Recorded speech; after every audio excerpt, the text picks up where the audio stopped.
Introducing a powerful new update from the Foojan app.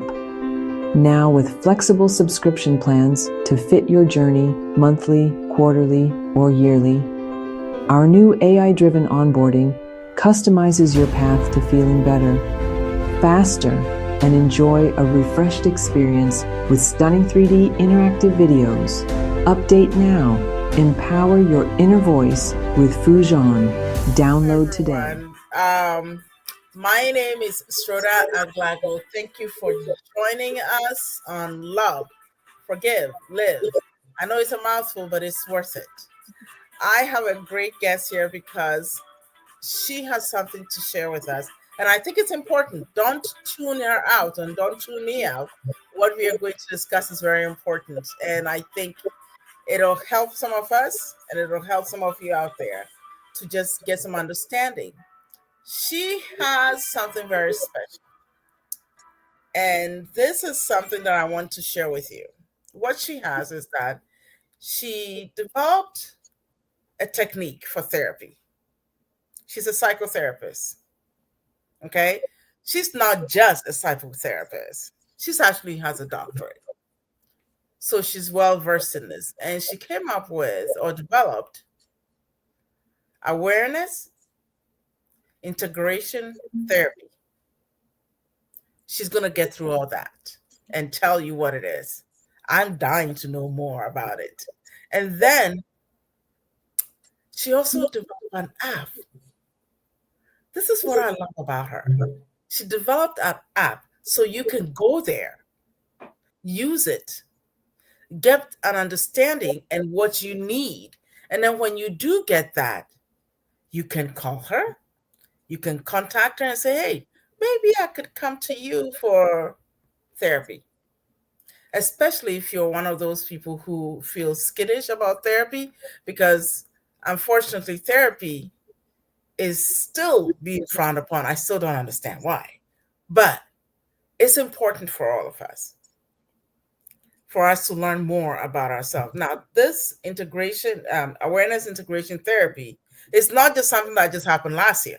It's been around for 20 years. Yes, 20 years. Okay? And it's being taught in major universities.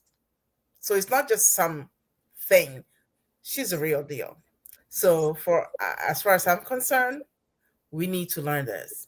And take your pen and paper, listen, take some notes, and you can ask questions. You can contact me. You can contact her. We'll give you all that information about as to how you can reach her, how you can get on her website at the end of the podcast. But please do stay tuned and listen. Okay? Dr. Foojan, Zeine, here's what I would like to know. Please share with us how you came about with this awareness integration therapy. How did you come up with this? Well, first of all, hello to you and everyone who's with us. And thank you so much for the invite. And it's exciting to be here with you. Thank you. A great question. Thank you for that question. Actually, I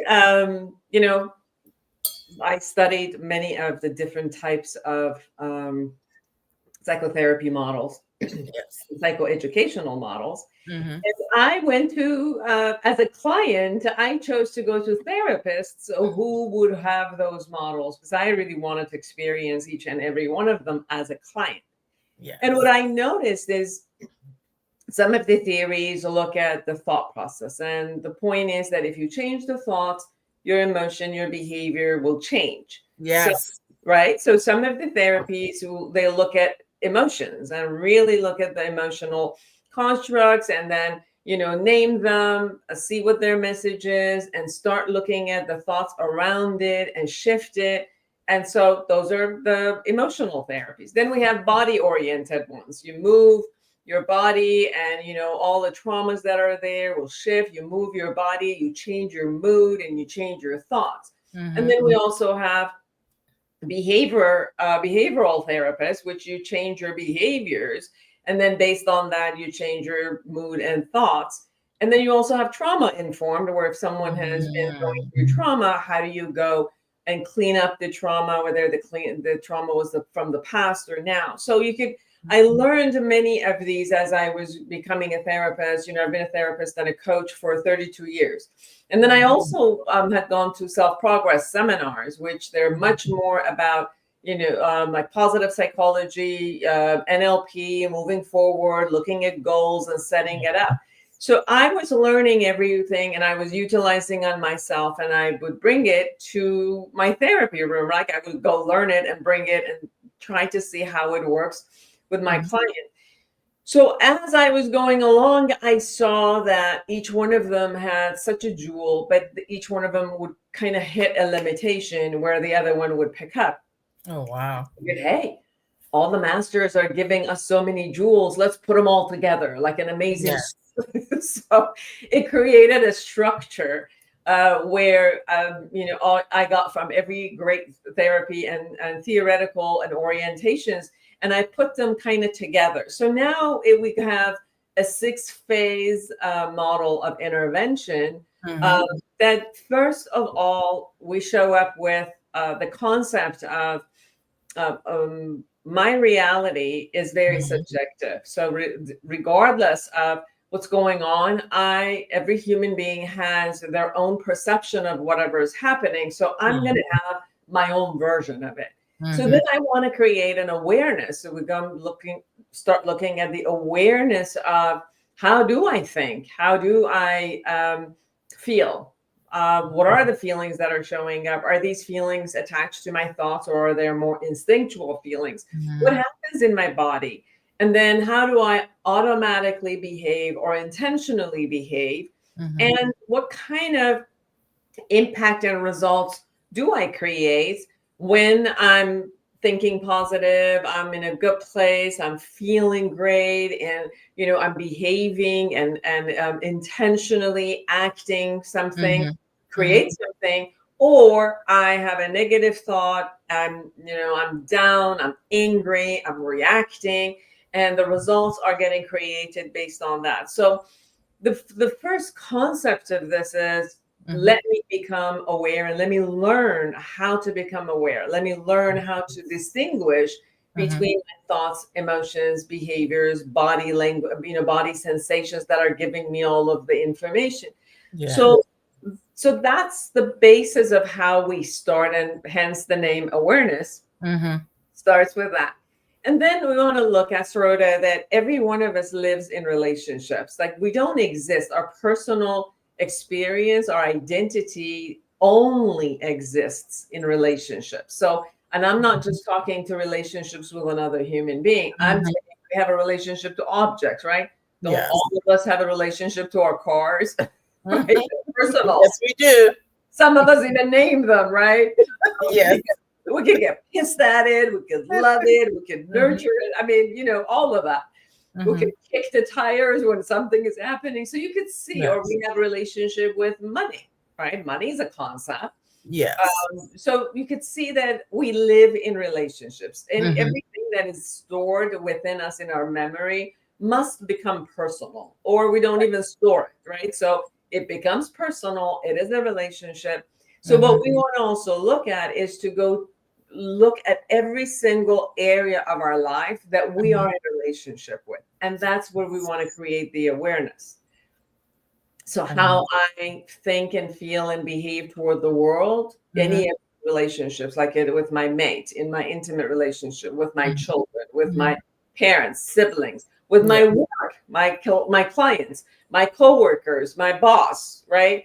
In society at large, how do I relate with the nature, with my pets, all of that. So we want to start looking at that kind of awareness of how do I think, feel, and behave, and then what kind of impact that has. Yes. And then we all assume, right? We all assume, because boy, the assumptions are pretty hard. And then we go with the assumption and think that's what the other person is thinking. Yes. Now, that's a skill that every single human being has had, and animals have it. Why? Because we needed to protect ourselves, right? So if we were in the jungle and another human being or an animal showed up, based on their behavior, their facial expression or body language, we had to immediately assume and figure out, should I be safe or not? Should I run, or is this safe? So that's an innate skills we have for our protection, but exactly as you just said, we kind of extend that concept, which is, Yep. what I presume is the fact and is the reality. Yeah. And then so we react based on that, right? So we react, we build like storylines based on those, and live by those. And never, like you said, even actually, kind of go knock, knock. Is this true? Like, can I do reality check with you? Yes. So that's another realm that we really need to become aware that everything that is happening is my assumption. So how can I create, what am I doing based on those reactions, and how can I do some reality checks? So these are two areas of relatedness. And then the third area of relatedness is that I have a relationship with me, even when I'm in relationship with you. So I could please say that again. I will say it in an example, right? So first is I will say what I think about Sorota, how I feel about Sorota, and what am I doing, right? And then I will say, how do I assume Sorota thinks of me? Ooh. How do I assume Sorota feels about me? And then based on her behavior, what am I assuming that she's intending, and what is she doing? Yes. And all of these then have an impact too. So we want to look at the result of those. And then the third one is, when I'm beside Sorota, how do I think of myself? Like, do I think of myself as someone who's competent, or do I think I'm less than? Do I think you're right? So I'm sitting beside Sorota, but I also have an opinion about myself while I'm sitting beside Sorota, right? So how do I feel about myself? And then what do I do to myself, right? Do I scold myself? Do I nurture myself? Do I punish myself? And then the result of those and the impact of those. So this becomes this concept of the awareness that, we want to create an installment, almost like you create two cameras. One camera goes in and checks for our thoughts and emotion and body sensations. One camera is out, looking at our behaviors and the impact and the results that we create. Yes. So this kind of awareness, it can become a very, very good skill. So you can consistently look at what just happened. That's right. What did I think? How did I feel? What did I do to create and co-create this with the world? Was this intentional? Like, did I really mean this? Is this what I wanted to create? Yes. If it's a yes, it's like, awesome. So you store these skills, like, these thought processes, this belief systems, these kind of emotions, this kind of stuff works, right? Like when I'm angry, it helps me to move, to create things and to do all of that. But from up to a point, another point would be, if I'm angry, I might destroy relationships. I actually walk around and destroy my own body. When I'm angry, I'm so like deluded that I lose my spatial concept. I get bruised, and I'm like, what the hell did I do to myself, right? Yeah. Then I know that if I'm happy, or I'm in love, or I'm kind of like loving, someone, and come in from that place of acceptance, obviously those emotions, if I foster them, I'm going to create better relationships, right? So going over all of these things is part of like the 3 phases of the awareness, when we want to really become in tune, and not only be in tune, Sorota, but become responsible and accountable for the world that I create. That's that one. Yes, because as you were speaking, I kept hearing ding, ding, ding, responsibility, accountability, and their part in what transpires.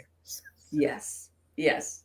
So I let go of my victimhood stance, let's say, which brings with it sadness, anger, guilt, shame, powerlessness, helplessness, and I can learn how to empower myself by really looking at, so far, if I've existed, if I didn't go psychotic, if I didn't die, obviously I've done some stuff that were good, right? If I wasn't in control of everything, obviously, I've strategized well. There are certain thought processes and skills and emotions and behaviors that made me, successful up until this point. So I want to know what they are, and I want to know which ones are holding me back. So through this process, we can also look at the negative core beliefs, right? The negative core beliefs are the kind of belief systems that we generalized and we made it part of my own personality. So it wasn't like at one point I didn't do well. I was, doing a bicycle and I fell and I said, well, I'm not able to ride a bicycle well yet. I didn't say that. I would say I'm incapable, right? Yeah. So it's generalized, it's stamp it on my forehead. Yeah. That's it. I'm bad. I'm less than. I'm incapable. I made it about me as if my whole world is this versus no, it was one event. Like I'm so able in so many different ones. Just this one, yes, I wasn't able at that time.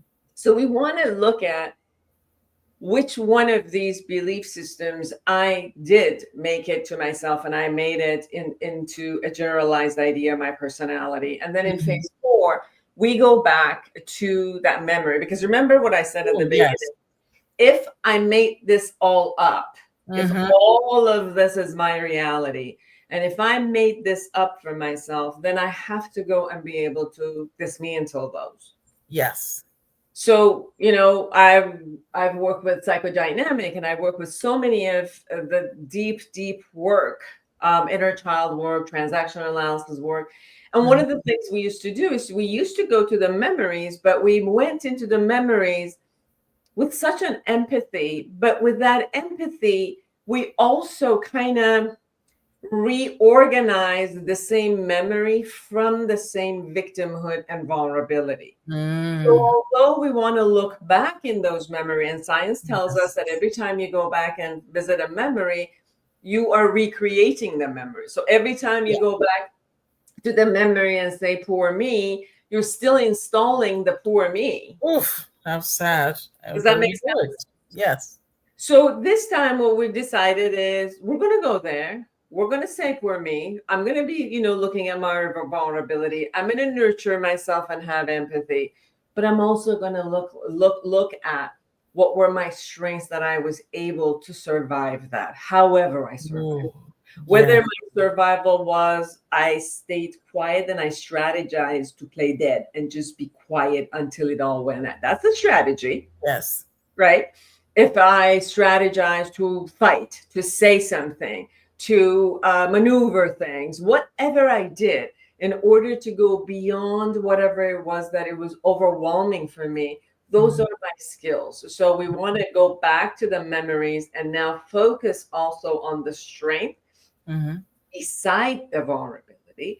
And then that's where we're going to come in and redo what I thought about myself only as less than, lack, and all of that, and start looking at the strategies that even as a child I did use, and then come back and reintegrate all of these different parts of us, which we kind of separate. Because when we get overwhelmed by something, the way we survive is disconnect. Completely. And then we are like, we have to protect because we start believing protect. Yes. And that turns everybody out and they're not able to get in. Yes. So when we put this part of us as a protection in a closet and we are moving along and surviving life in different ways, that part of us is constantly knocking at the door to say, hey, I'm here, can you free me up? Yes. And how does it do it is, you're sitting and something's going on, somebody says something and you have this like intense reactions happening in you. And you're like, okay, my reactions do not match whatever's happening here. And that's that part of you knocking at the door saying, I'm here. And that's where it's coming. Those reactions are coming from whatever triggered that part of you, which is, you left it in the closet and you didn't clear it. Yeah. So we go to every area, clean this up. And so imagine that we'll start with whatever area that's important for you. It could be your relationship with people, mates, children, coworker, money, death, illnesses, your body, whatever area is. So we go through awarenesses in the types of relationships. Then we go on what's holding you back in that area to live your fulfilled life. We'll pick all of the areas. We go back, clean it up, come back, the next area, the next area, the next area, every area that's important in your life, and you deal with it all day. And then after cleaning up, so you're aware and now clean. So you've got the awareness, and then you got the integration of all parts of you. Hence awareness, integration. And now we come up with saying, okay, now that I know all my strengths, now that I know my best, and who am I as, the best of me, let me become intentional about the best of me, which means I'm going to take on, these value systems, and I'm going to, strive to live by them. I'm going to uphold these type of belief systems, and I'm going to strive to uphold them.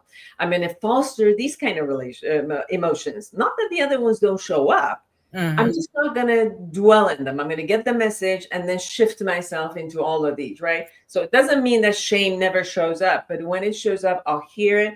What is it that I need to do for you? How can I take care of myself? What is it that I need to do in order to clean up, with whatever relationship I have? And then I'm going to foster and come back with acceptance and love and all of that toward myself and others. So there's going to be emotions that I'm going to foster. I'm going to look at some behaviors that I'm going to commit to.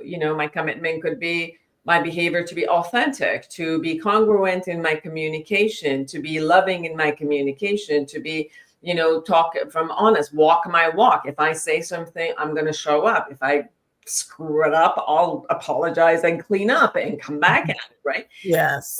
So it could be like a statement, like a mission statement, right? That I'll say, this is who I intend to be. Companies have mission statements, right? Yes, everybody does. Everybody, right? It's okay. This is who I intend to be. And I usually say, let's look at it this way. Imagine you're dead and people are talking about you in your funeral. What do you want them to say about you? Ooh, that's a whole topic. Right? So if this is what you want them to say, then guess what? You have the opportunity to create this for yourself. Live these that you want them to say about you, so that in practice, everybody gets that experience from you and want to say this about you because they've experienced in you. Yes. And then from there, then we go into every area of life and create goals in every area. This is who I am. This is who I intend to be. This is what I want to do. This is what I want to create. And then we'll work with them to set up the goals, set up the structures, set up action plans, set up structures from the outside that supports you to move forward. And that's how you could see all of that, where it can get created. If you need someone to be there with you, you could get a therapist, you could get a coach, which is trained. And then because we did a lot of research, and what we saw that in clinical settings, we were minimizing depression and anxiety about 60 to 75%, and we were raising self-esteem and self-efficacy and self-confidence. And then we did this in the California State University in 4 classes, 2 professors, 4 classes. And they just did this because I had written the book Life Reset. And we took the book and we created, every week they worked on one area of their life, like school, career, intimate relationship, their relationship with their body, which is like, 10 different areas each week. Good. And all they did was guided journaling through these 6 phases. We gave them the questions, we gave them the, process, and all they did, they went home guided journaling as a homework. Even as a self-help with no therapist, no coach, we still got 64% minimization of depression and anxiety. Ooh, wow. That's what got us to say, let's create the app. So now app has 31 areas, and then you go through this guided journaling, and you can, and then with the app, we ask a couple questions before and after. Even with the app, we found 71 to 75% fulfillment in life, in that area of life, right after they've worked through this guided journaling. So we guide you through the journaling, we have meditation there, all of that. And then we saw some people have questions while they're asking, like, okay, I got this awareness. Now what? I don't have skills, so what do I do? So we created an AI chatbot named MIRA, which is in the Foojan app, which is trained. We trained her every day on every angle of the awareness integration theory. So now, in the middle of it or anytime, you can ask MIRA a question about yourself, about your relationships, and it will answer you, give you skills. It'll give you like 8 to 10 steps to do, like asks you more pondering questions so you can become more aware, and then says, gives you action items of try this one, try to do it this way, and see what happens. So it's interesting that now it's an all-encompassing the app. And if people still after that, they think that I do need a life coach or a business coach after it, or because we also took this awareness integration into not only individuals, we took it to couples, we took it to intentional parenting. The book Intentional Parenting takes it into parenting style, and then we took it into companies. So Awaken Leadership book that came out takes this into every realm of the company, like employees, mid-management, and a C-level. And MIRA has been trained on all of them. All the books, everything I've ever done is trained. So that AI chatbot responds to you, and it's safe. Shroda, I'm sure you've read some of these latest things that people go and do psychological stuff with ChatGPT, and ChatGPT answers you back. However, there's been some stuff because it's not supposed to be, there hasn't created safety for it. It tells you like, I want to be a drug dealer, and they'll teach you how to be. I want to kill myself. It's like they'll tell you how to kill yourself. So there's like there was one that just came out last week that someone was convincing it that I don't need medication, and the ChatGPT said absolutely you don't need to take your medication anymore. Let it go. So what we've done with our AI chatbot is, although it's it's generative and it generates with you, gets to know you, and however, because the background is the awareness integration theory, and we've blocked all the other sides to only answer you with your safety in mind. And so that's another concept of it, which is important. That's amazing that these tools are available for people to get access, go through it, and go through the guided meditation, guided journaling, and use these 6 points and be like, oh, I can be stronger in this and not strong here. What is happening? Why am I not able to communicate what I need from here? And when someone gets into that position, let's say they're going around, everything is going well, they get to one place and they're stuck. How are they to navigate that? Depends on where they feel they're stuck. It could be a question that they have. And there could be some skills that they need to learn. What I believe is that, life didn't show up with a manual that you just follow.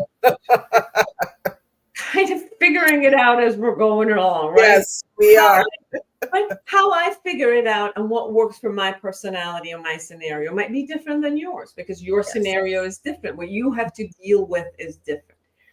So it's not that I'm bad or I have a lack. I just don't have the skills. And sometimes we don't know what skills we need until we hit a wall. Because, right? Because we do things and we kind of go along, and we use some skills here that it worked. Now I'm going to use the same skills here. And then you're like, bam, it didn't work. Right? So, we go into relationships and learn the relationships first from our parents, the way they were with us, the way they were with them. So then we go into a relationship and we try to duplicate what it was. And no, the person in front of you, which you chose, had nothing to do with it. Yes. Hit a wall. And you're like, okay, whoops, I don't know. Let me go find out. So then, we learn communication skills. We learn listening skills. We learn talking skills. We learn negotiation skills in a whole different way. So, and then hopefully this relationship will work. And I'm like, okay, I got it. I figured this out. And then I'm like, I'm going to have a child. And then, what I'll do? I'll do whatever my parent did to me. I'm going to do that exactly the same thing to my child. Well, now we got two people. Right? You got the mother or the father, or two mothers or two fathers. And now you got this going with the child. Now, and it's like, okay, now, but this child is not the same generation that you were. The things they have to face is completely different. So I'm going to do the best of the stuff that I knew, and then bam, I'm going to hit a wall. It's not that I'm a bad parent. It's just that I don't have the skills. So I want to go after the people who are doing this well and it's related to me so I can learn it. So when I get stuck, the first thing that I suggest is there's nothing about you that is bad or less than. You don't have the skills. Let's just start looking at the skills. So one, take on books and podcasts just like this, or MIRA, ask MIRA the question and MIRA will answer you. Gives you some skills. Start looking at who is doing it well, which you agree with. You like their style. Then follow them, ask them questions, follow their book, follow what they say, follow their podcast in order to learn the skills, and then trial and error and see if it worked or didn't, right? Go to the coach, go get help, go to the therapist. Let people help you. Don't figure that alone. Yes. And all of this is getting created so that one, you become aware of yourself. Two, you can take responsibility and accountability. And three, know that you are responsible for your own happiness and you deserve to be happy. And you come to this world to be the best of you. And the only way you're going to learn is you're going to make mistakes. You're going to hit a wall. And that's what's going to motivate you to go to the next level of growth. That's so important because you just mentioned you're going to make mistakes. The other aspects of mistakes is being accepting of the mistake. Because sometimes people want to avoid the mistakes because they don't want to accept it. They don't want to accept that they can make mistakes. And then that makes them feel, for lack of a better word, paralyzed to go forward. When someone gets into that position, what will be the advice that you would give them, in your opinion, as to how to overcome that and still go on with this learning process? One of the things that I've noticed when I used to become paralyzed, and then when I see with my clients, is that there is a voice that we introjected that is negative to us. Yes. And as we hear that voice becomes punitive. Either it's punitive or very negative, telling us that we can't, and the fear shows up for us. Yes. So the awareness that this is some things that I'm telling myself. And then it's like, do you know that you deserve to be nurtured? Ooh, I will go and find some people around me that they could nurture me. Every one of us who has been able to survive is because somebody was there who believed in us. Somebody was there who saw us. Somebody was there that was kind. Either it was our primary caretaker, parents, or if our parents just didn't have the skills and they weren't. Maybe there was the teacher. Maybe there was a neighbor. Maybe there was grandma. Maybe there was an aunt or an uncle. There was someone. Go find the person who can nurture you. When people can nurture you, then we can also interject their words toward us. So it's not just the punitive word, but now we have a nurturing word that's coming to us. A lot of times people like you and I who are psychotherapists or people who are coaches, that's the first thing we do. We create a safe environment that we could nurture you. Yes.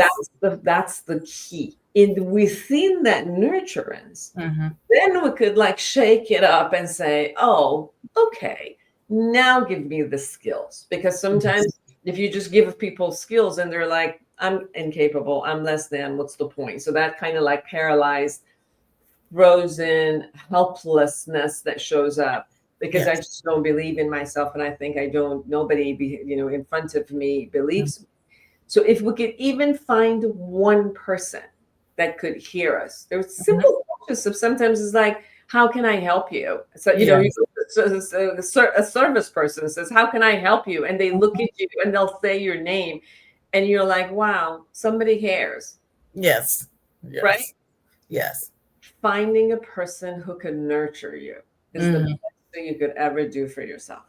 It's so beautiful you say that, because finding someone to nurture you, I feel, in my opinion, that gives you an in into your own capability, because sometimes you don't even think it.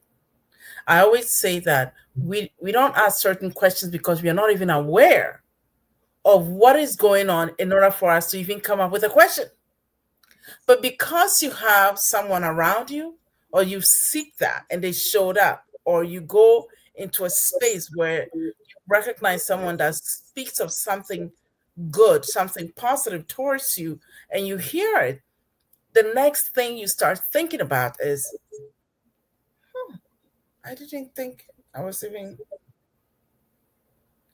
in that circle of thought. This person think of me this way? Maybe let me explore that. Wow, actually, I can do that?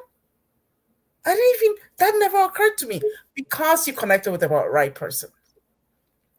I remember years ago, I used to have this innate feeling I needed a mentor. I don't know why, but I would go around and ask people, would you be my mentor? I remember one time I was asking, that was almost like 15 years ago. And the first person said, yeah, I'm too busy. I don't think I can mentor you. And I was like, okay. Then I said, I wish I could find a mentor. Then I asked another person. The person said, oh, no, I can't do that. But you know, the strangest thing, someone that I have known for 10 years before that, but I didn't know that person was someone that would show up for me. And the person literally picked up the phone and said, hey, I want to get to know you. What are you up to? What are your hobbies? What makes you excited? And I was like, what? And this lady called me and asked, and I was like, oh, thank you. And then we started talking, and then she met me, and she said, oh my goodness, you're doing a lot of stuff. And I was like, yeah, but I just have no direction, and I don't even know where to focus. And she said, well, I tell you, you need this one. Yeah, have you ever thought about this? Let me get you in contact with this person, and let's talk about this. Wow, that's amazing. I don't think that's for you alone. I think everybody needs to hear this. Then I went home thinking, a mentor showed up. Yes. This is what we need, because we are not living in a vacuum. We are connected as beings, and we have to become open to the fact that maybe there's something I don't know, that's something I should know that I don't know, but let me be open to hearing what somebody has to say. And we find out that there are people around us who want to nurture us, who just have that nurturing spirit to be generous with it. That's the other thing. They have it and they're generous with it. This is how we recognize if that person is for us or not. And when a person wants to do something about their mental health or their emotional health or their traumas, sometimes they don't know what is going on until they just hear something. Sometimes it's just one positive word or two. I know for me, my journey started when I heard, I recall this teacher, Dr. Michael Beckwith, was on this show, Oprah, and he said, begin to seek and believe the love that you want and desire now, as though you already have it, and go about your business. That disturbed me.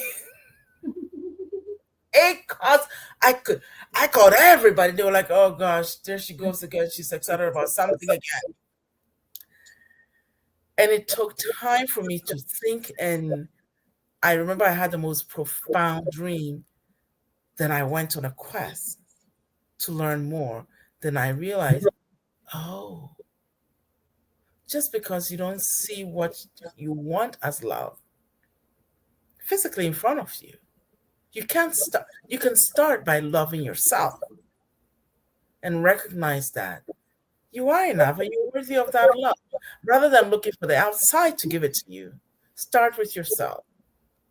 And it started my journey on healing and understanding that I am love, I am worthy, and I am enough.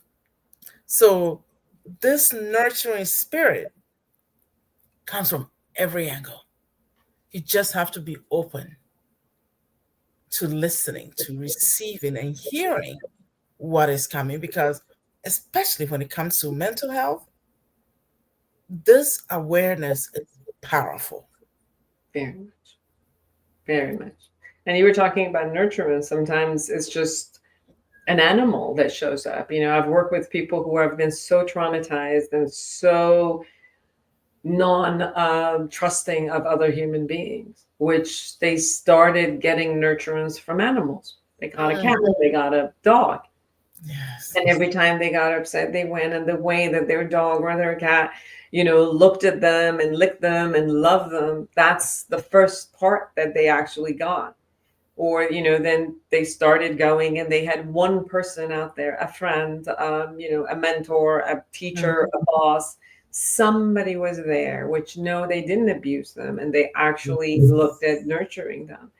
And sometimes it's, you know, a nurturance is someone who comes and is even hard on you. I remember I kept talking about, I want to write this book and I want to write that book. And, you know, it kept going on. And at one point, one of my a therapist who, you know, I had an agency, which I also train therapists and coaches. So one of the therapists that was getting trained by me, her son was also becoming a therapist. And I saw him in a conference.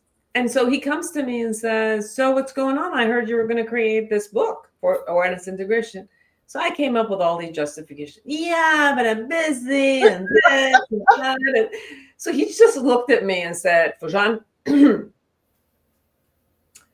how long is it going to take for you to do this? I said, everything is ready. So just about really just 6 months. So he looks at this, goes, okay, October 18th. I'm calling you. This was like before the 6 month. And that thing better be ready. I'm just letting my. And I started laughing. And I'm like, okay, that's cute. He goes, no, this is not cute.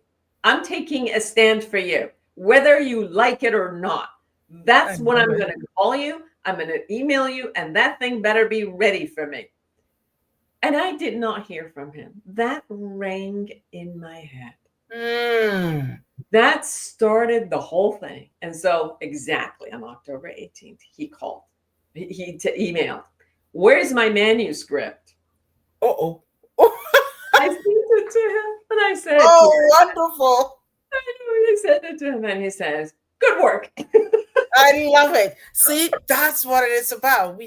You have to. I mean, it doesn't have to be, Foojan. And sometimes we think about like nurturance from that angle. Sometimes somebody taking a hard stance for us, and it might not sound like, you know that, but it is taking a stand, and that's also a nurturance. Yes, and that's the beautiful thing about the nurturing spirit.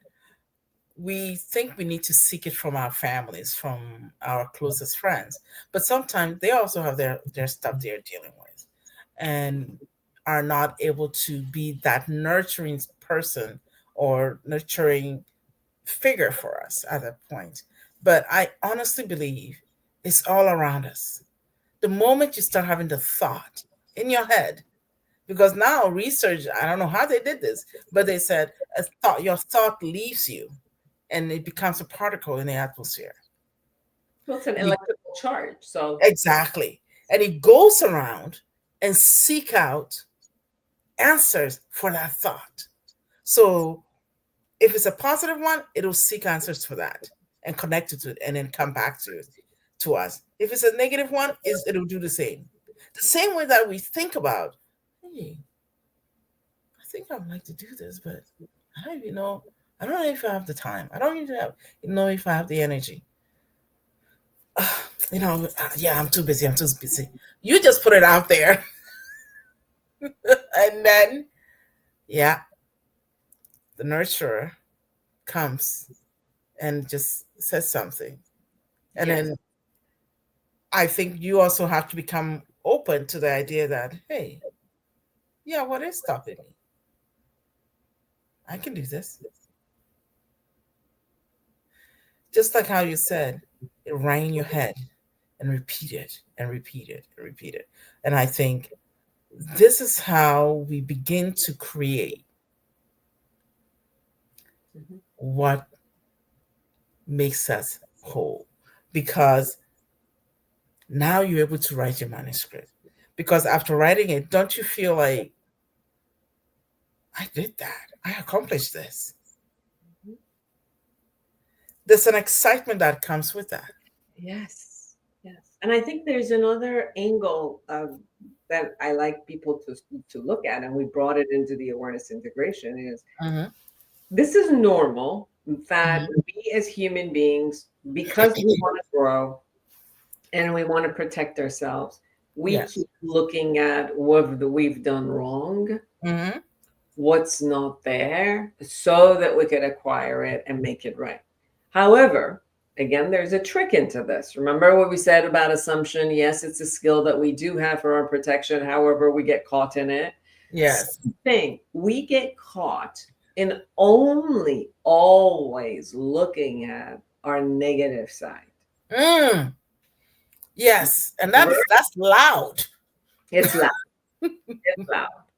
So it's important that in every scenario where I did something that was a mistake, I did it Mhm. wrong, I Mhm. couldn't do it, I felt bad, or powerless, or lack of skills, inability. Yes, those are all true. But I also want to look at the other side right there, which I also strategized, looked at things, even the awareness of I made a mistake, even Mhm. the responsibility of that. Those are also my positive angles. So if Yeah. I can train myself, and this is part of what we do, because as you're going along this journey, you're looking at, what are my positive thoughts? What are my negative? What are my positive Yes. feelings? My negative? And positive and negative, what I mean is workable. It's working for you, moving you forward, Yes. or it's hindering you and holding you back. Yeah. Not on a moral judgment of what's No, positive no. or negative, just whatever's working for you. Mhm. And and that's where you could also get to train yourself, which is look at all of you versus just get boggled down with what you don't like about yourself. You know how Mhm. a lot of us keep looking at the mirror in the morning and we look at the things we don't like to fix, versus it's okay, I also like this part of me, my body. Also like such and such, right? So to balance this concept, and you could learn to do this with yourself, then you could also learn it to do it with the outside world, with people. Like, Yes. what happens with our fights with our mates, so that after Mhm. one was like, okay, that's it, I'm getting a divorce. And usually I keep asking, how come today you made that divorce, made the decision to get a divorce, but 15 years the same thing was going on, but today you said that's it? Yeah. Because I kept accumulating all the negativity up to a place where I got myself hopeless about Yes. the tomorrow. Mhm.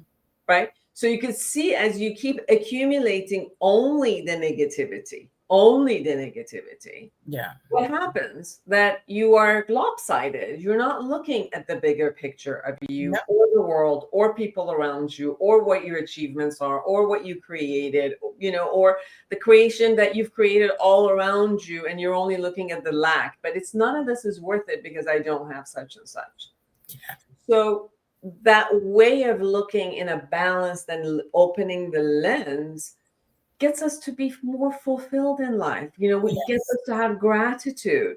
It, we're more pleasant, we're more happy, not only with what we have, but then it doesn't stop us. We could be happy with what we have. We could be grateful to what I have and yet grow, Yes. versus go from the context of, just not perfect. So what's the point? And I'm just Yes. miserable until the day all is perfect. Yes. And I think you just tapped on something. A lot of times when we see the negative thoughts that we entertain, we tend to forget that there's another thought. The negativity we start harping on, repeating to ourselves. And then my worst thing that I like to hear from anybody, they said, well, this is just the way I am. I'm like, the way you are.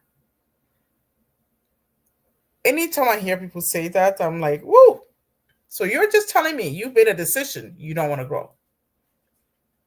You don't want to evolve because you've already accepted this is the way you are.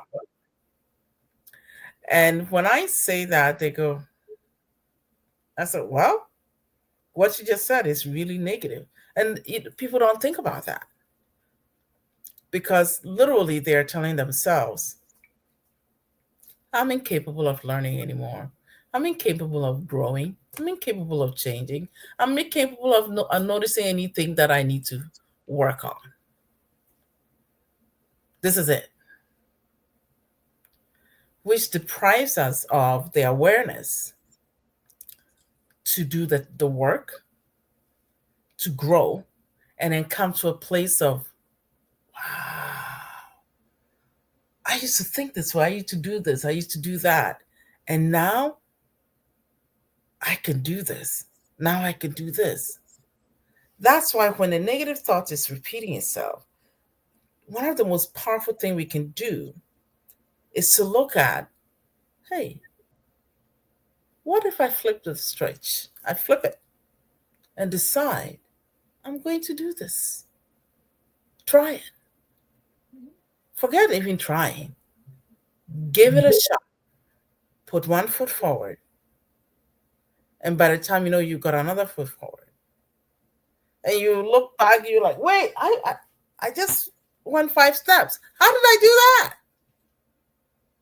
Because if we become vulnerable enough to allow ourselves to think there's a possibility,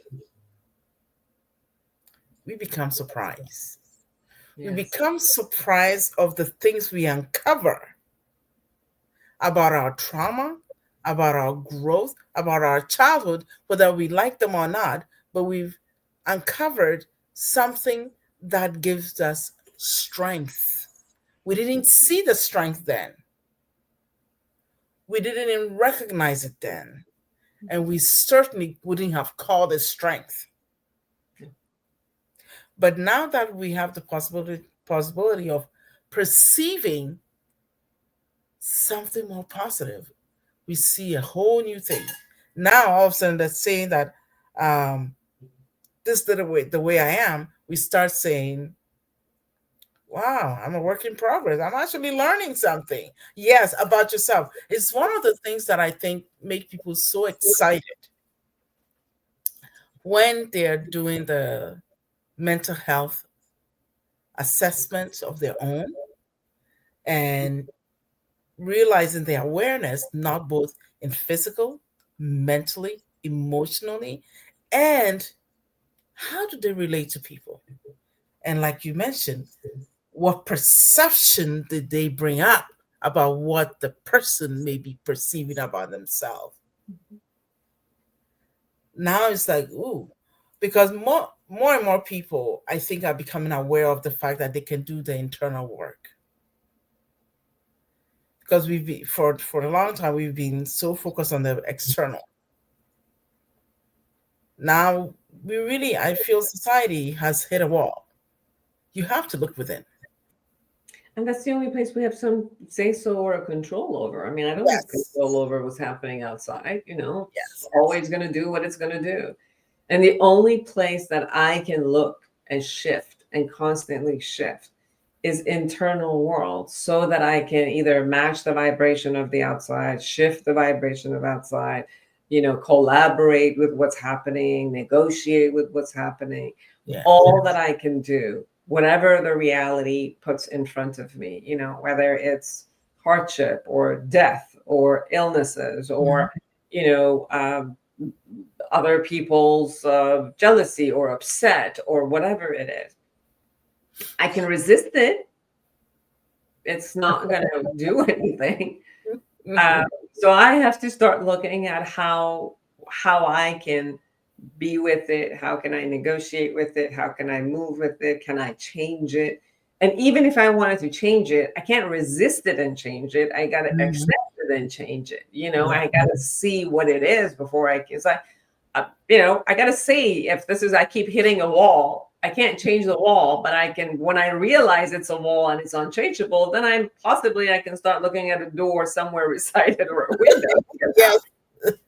Yes. So, and then one of the things that I've always seen, including myself, when I really, really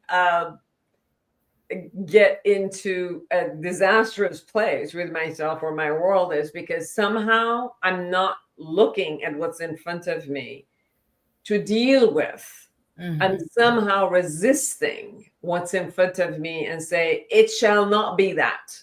And then the minute I go with, it shall not be that, then I keep banging my head across something versus, well, guess what? It is. So now that I get that it is, and now let me see how I can maneuver with it or negotiate with it or attempt to change it or enroll it or something. And I think it takes that kind of an awareness from us to look at where am I, and then look at how am I perceiving the world and how am I, kind of resisting the world, or, looking at it from all different angles and opportunities where I can learn from it. I can, collaborate with it or not. Yes. But that concept of I am, like what you said, like I am who I am, not changeable, and what I say goes, and the world better change, is going to create a lot of, pain for us. Yes. Yes. A whole lot of pain and discomfort. And I always say, why would a person put themselves in this level of pain when all they had to do is just work on the internal stuff so they can free themselves? I mean, we see this in a lot more in the couples work, couples coaching. Yes. Right? Well, people come in, I'm perfect, just change this one. And I've heard that so many times. They come in like, let me tell you how bad the other person is, and you can change them. And let me even tell you how to change them, right? Let me tell you how to change them. Yes. And then I'll come up and pick them up. And then you better fix them, and I'll just pick them up and move on. And this is somehow always when you're looking at, couples therapy, and then part of the way we're even trying to convince them, like, let's look at you. Let's look where we can change. Let me see how you can change this every time you go. So this is innate in all of us, right? Like, yes. I am who I am. Let the world change so I can get what I want. Yes. And that's part of what creates misery and unfulfillment.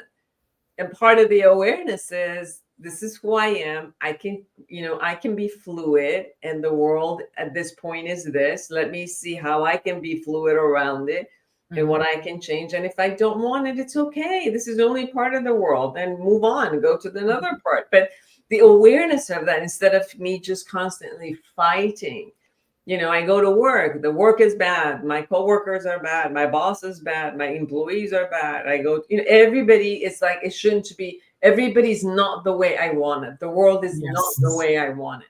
Yes. And it's like, it's going to kind of be that way until you figure out who you want to be, and how you're going to come across and find out of this whole, Earth, and possibly if we can go to Mars later on, you can find a place where you could be fulfilled. Yes. And I agree. I think this is exactly how we need to use this app to allow people to start tapping into their stuff. Now, I'm going to ask you, before I ask you the last question, I would love for you to share with us, how would people or the audience get in touch with you? Sure. My website is my name, FoojanZeine.com. Mm-hmm. You can find all my books and, places I go with things I do. All of the social media, you could get through that. So FoojanZeine.com. If you want to know about the awareness integration, about the theory and some of the people who are trained in it, and you can access them across the world, it's called awarenessintegration.com. Mm-hmm. And we're actually beginning to also start looking at creating an online programs and online clinic, actually. So people can come in and access therapists and coaches who want to be supported by them, or workshops. So workshops also, like different types of classes for public, and different also classes for becoming certified as a therapist or a coach in this model. So all of those are coming to the awarenessintegration.com. But at this time, you get a lot of the information. You can get all of the research that has been done, all the books and everything there. And if you wanted the app, you could go to Apple Store or Google Play, wherever you get your apps, and look for Foojan, Foojan app. And the first 3 days are free. Go check it out. Go check out MIRA in it, which is the AI chatbot. And if you wanted just to go to a website first to check out all the information about it, it's called Foojan.com. So go to Foojan.com to learn more about the app, and you can even, from there you could go and download it too. Awesome. Great. Now, I understand you're an international speaker. So you've been speaking internationally, and now is that on your books or on this awareness integration therapy? All of that, yes. So the books that I wrote are all taking the awareness integration into a different sect or modalities, right? So intentional parenting is a book that takes every chapter is from like infancy all the way to adult children, like infancy, toddler, preschool, school age, adolescents, and then teenagers, and then young adults. So, and then we look at the developmental stages, which are normal developmental stages, and then look at how do you parent them from this model. Awaken Leadership is, again, taking this into the whole culture of a company. Life Reset is it's like a self-help, and then the awareness integration theory is for therapists and coaches. So far those are out due to looking at the specific ones. So how do I I go to different types of professional conferences that I represent awareness integration in different modalities, right? So how to take them into school systems, how to take them into like a system of the mental health of the whole country. How do you go into doing research in different demographics? Like I was in Dubai, UAE about 3 weeks ago, and I was doing this model while we had the clients be put on EEG and the biofeedback and the EEG. And as I was going through the 6 phases, we were monitoring their bodies and brain waves simultaneously. I don't have the numbers on those yet, but they will definitely be out here and published soon. But I was, I was also, I was a keynote speaker in a neuroscience and a mental health conference. So I do that, we take this into addiction recovery. So this September and October, there's going to be 2 conferences in Los Angeles and Newport Beach that I'm, again, speaking in how to bring this into the demographic of addiction recovery. Because obviously people who have gone through it, not only there's a behavioral construct, but there's also an illness, a condition of addiction, plus many people have been traumatized before. So this model really not only handles the cognitive, the emotional, the behavioral, and the trauma informed that could really, for example, for this group that works. We're going to, we're doing a pilot study with a daycare for the past 7 years that, we bring it into the teachers. So the whole culture is in teaching children as they're growing up about this awareness, and emotional regulation. So we got like 2 and 3-year-olds absolutely already regulating their own emotions. Oh, brilliant. Yeah, so we're going to be talking to another group, which are school-based until 5th grade, to take it again, teaching their students, and teaching their teachers in how to bring this into the social emotional curriculum of their school, beside their academic. And then I teach this in California State University, Long Beach. I teach it in University Paris. And then we're going to be, the Canadian University in Dubai is going to take this on, and they're going to teach it. There's a university in Romania. They're teaching it. So you could watch this kind of going into different universities as part of the curriculum and teaching, because the bachelors and the 18 to 25, we still have the highest level of depression and anxiety and highest level of suicide almost across the world. Yeah, it's global. It's global. So you can see how much this is so needed within that group that goes in and they can find themselves. So like between childhood and adulthood, to kind of be able to have this level of self-confidence, self-efficacy, and moving forward, defining themselves. So it's really been helpful in that mode. And, whomever is in your audience that is listening, that if, we're all about research and moving forward. So anyone who is in a research world or an academic world or a, clinical world that wants, us to collaborate with each other and take this to a new demographic, to test and research, to take this to, another country and really open it up and all of that. We're definitely, our group and team is very dedicated, and we want 8 billion people on the face of the earth to have access to it and have the ability to use it. Yes. So we're opening up this access. This is great. I love it. I'm going to ask you this question. Knowing what you know now, and with your journey and how you came through to learn and understand and the impact you're making in our world, in your corner, what would you say, or advice, or teaching, or lesson to your younger self? If you had to advise your younger self, what would that be? What would you like to impart on your younger self? I would say to her, thank you for your endurance. Thank you for your resilience, that no matter what happened, that there were good stuff and they were abuse, they were neglect, they were immigration, they were loneliness, they were so many things.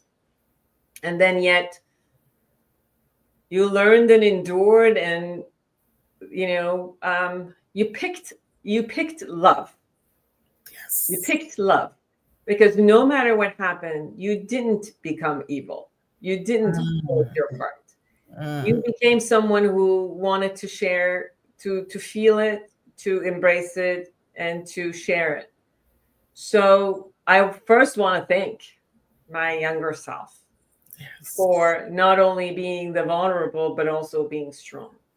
And what I would say to her is, we've done a good job. We've done a lot more to go, a lot more to learn. And just kind of like, we came into this world to learn, and that's exactly what we've been doing it. And it all doesn't show up all in bliss and beauty, but it shows up in all levels. And I think we've done what we've come on this earth to do. Yes, and you've done an amazing job. Brilliant, because you put a stamp on this world to show how beautiful healing can look, and how impactful the journey is. And then to see, wow, you truly are a citizen of this world with a powerful message of, we need to heal. We really need to heal. And with love, that healing is possible. And of course, It's in the name of this podcast. So it's a powerful thing, and I am grateful that I get to experience your knowledge, your wisdom, your love, and the joy of becoming this healer of the journey you took to get here.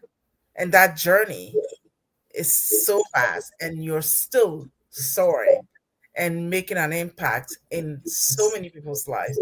For that, I say thank you. And thank you for making the time and coming here to share your wisdom, sharing your impactful message of healing thyself and knowing that we are capable of healing from the pain and all the stuff that we've been through, because life is so much fun if we can just embrace this fact that we can heal, and then we can be free to enjoy it, because it is to be enjoyed.